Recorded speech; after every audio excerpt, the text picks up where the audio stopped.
ಇದ್ದಾಗಲಿ ಇದ್ರ ಹಿಂದಿದ್ದಾಗಲಿ ಅನೇಕರ ಬಂದು ಹೋಗಿದ್ದಾರೆ ಇಲ್ಲಿ ಆಡಳಿತಗಾರರು. ಅವರು ಇಷ್ಟಲ್ಲಿ ಮುಗಿಸ್ಬೇಕಾಗಿತ್ತು, ಅದೆಂದೋ ಮುಗಿಬೇಕಾಗಿತ್ತು.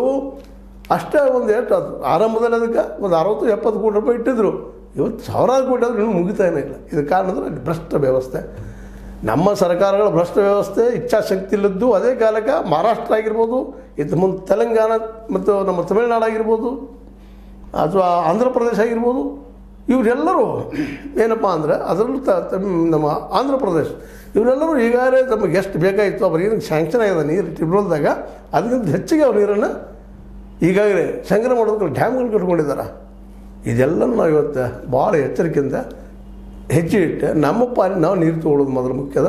ಅದಕ್ಕೆ ಯಾರಿಗೂ ತಕರಾರು ಬಂದರೂ ಅದನ್ನು ವಾದ ಮಾಡ್ತಾನೆ ಇರಬೇಕಂತ ನಮ್ಮ ಕೆಲಸ ಶುರು ಮಾಡೋದು ಭಾಳ ಇಂಪಾರ್ಟೆಂಟು.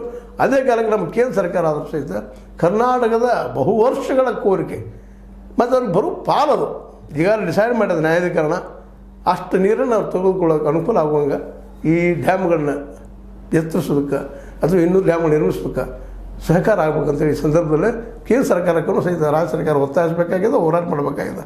ಯಾಕಂದರೆ ದೇಶದಲ್ಲಿ